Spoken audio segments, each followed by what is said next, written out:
Okay, bear with me here.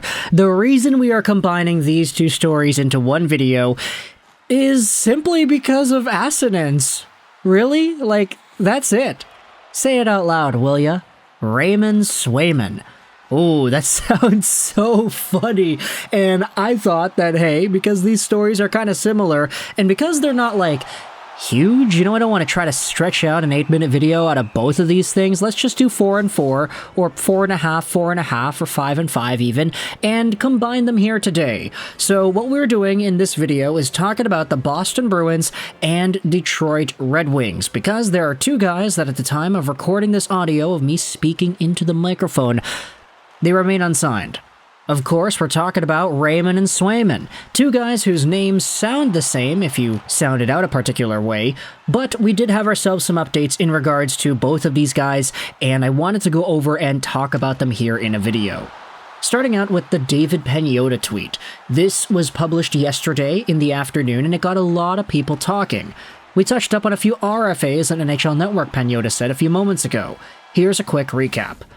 Firstly, the Boston Bruins and Jeremy Swayman seem confident that a deal will be there for camp. 2. Seth Jarvis and the Hurricanes sound close on a long-term deal. 3. Lucas Raymond and the Detroit Red Wings are not close. Jonathan Berggren's deal is likely done by camp. He gets to Detroit this weekend. And then 4. Dawson Mercer and New Jersey are not close either, but they are having ongoing talks. Now, we'll ignore the David Pagnotta update about Swayman for now. Let's talk about Raymond, because when it comes to Lucas Raymond, I think it's starting to get onto the nerves of a lot of Red Wings fans that this guy is unsigned still. At the time of recording this audio, at least. I mean, by the time the video is up on YouTube, maybe things have changed. But Lucas Raymond was one of the most electrifying players for the Detroit Red Wings this most previous year, and towards the end you could say he was definitely like in the conversation for being the best guy, period. So when it comes to Raymond, I mean, this is one of these guys that if you wanted to build your future, you wanted to build your franchise around him, yeah, you definitely could do that. So the fact that he is still unsigned and it doesn't seem like they are close at the moment is in some way panic fuel for many Detroit Red Wings fans. And we had been seeing a lot of Wings fans all over social media responding to this tweet and responding to the reports. Some are a little bit more panicky about it. Others are pretty much cool, calm, and collected.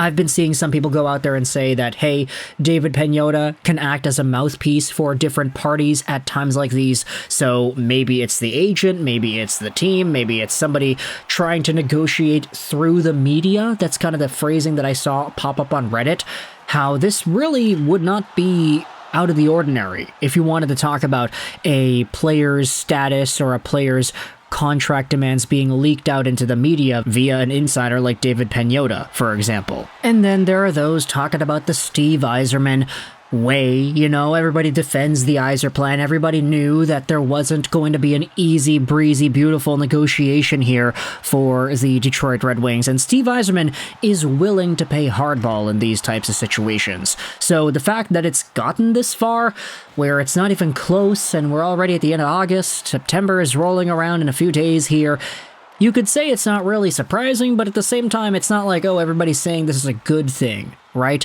You'd rather see these guys get signed than not, and funny enough, David Pagnotta doesn't even go out there and talk 1 second about Moritz Seider on the tweet that he ended up mentioning. So not only is Raymond one of the main guys the Red Wings have to turn their attention to, but hey, Seider's there, Berggren's there, a lot of other guys need contracts at the moment, so yeah, we'll see how Steve Yzerman navigates this. I want you to let me know your thoughts in the comment section below. If you are a Detroit Red Wings fan, how do you feel about things not being close? I mean, some of y'all are going to panic in the comment section, I know that. Some of y'all are going to say it's okay. Most of y'all, in fact, I think are going to go all cooler heads will prevail on my behind and pretty much establish that this is something that we are not too averse to seeing, especially with Steve Yzerman and contract negotiations for guys out of their ELCs. But either way, this is only one of two conversations I wanted to have about in this video. Raymond and Swayman, right? Let's go out there and revisit that David Pagnotta quote about Swayman. The Bruins and Swayman seem confident that a deal will be there for camp. Okay, that's great. But what exactly could that contract look like? Well, yesterday this tweet went viral, has 700,000 views posted by the Bruins Bender podcast. Here's a scoop from one of the hosts on the show. It is Keefe21 on Twitter, Rich Keefe, who, mentioning this on the Jones and Keefe show on middays 10 to 2 on WEEI, says that Jeremy Swayman is looking for a $10 million AAV contract from the Bruins. And $10 million is certainly a lot of money. Now, there are other goaltenders in the NHL that are making 10 or are making a tad more. 8-digit goaltenders, while rare, they do exist. There are the few guys out there who do have dollar amounts in that territory, and for Jeremy Swayman to be in this position, using all the leverage he has to say, hey, I want this amount of money. I want 8 digits. I want to be one of the most expensive goaltenders in my age range in the league. Jeremy Swayman's, 25 years old? The fact that he wants a $10 million AAV contract, I mean, hey, look, it's a want, right? I want $10 million AAV on whatever contract I get. That's human nature, to just want as much as you can, but to use that as the actual negotiation dollar amount? Ooh, boy, that's a slippery slope, Jeremy. I gotta be honest with you, man, I don't know how that's gonna work out. Now, the thing is, if you wanted to talk about the Bruins being in a spot to give a guy like Jeremy Swayman that money, you all of a sudden have to think about the entire future as to what this team is going to look like, because, man, everybody's talking about Linus Ullmark and the way that he departed the team.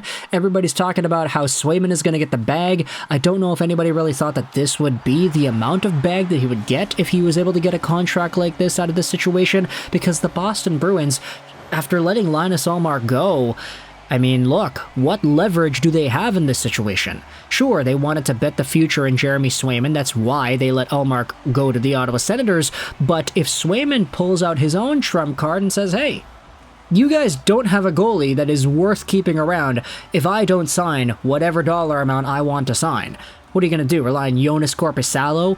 Probably not. If the Bruins have to do that, then there's no doubt that they'll falter a little bit further down in the standings next season. And Korpisalo, look, I don't want to say that he's a terrible goalie, but he's not a Jeremy Swayman. He is not a Linus Ullmark. So Boston has no real choice but to give Jeremy Swayman whatever it is that he wants in order to allow him to play for 24-25. It's kind of a foolproof way for Jeremy Swayman to get the bag, because the Ottawa Senators were able to snag up Ullmark, and the Boston Bruins were saying, hey, we can lose out on Ullmark because we'll just re-sign Swayman and everything's going to be okay. Unbeknownst to them, though, Swayman is actually using his leverage and his rights and saying, yeah, I'm a great goalie, I had these numbers, I was a part of a Jennings winning pairing with Linus Ullmark a year ago, and this and that and the other thing, I'm worth so much money, so I'm going to ask for so much money. Let me know your thoughts in the comment section below about the Lucas Raymond conversation with the Detroit Red Wings, as well as this Boston Bruins Jeremy Swayman talk too. What are your thoughts on the way everything is shaped up up to this point, and do you think Jeremy Swayman will get $10 million AAV on his next deal? Let me know your thoughts in the comment section below. I hope you enjoyed this video. 99 and bye.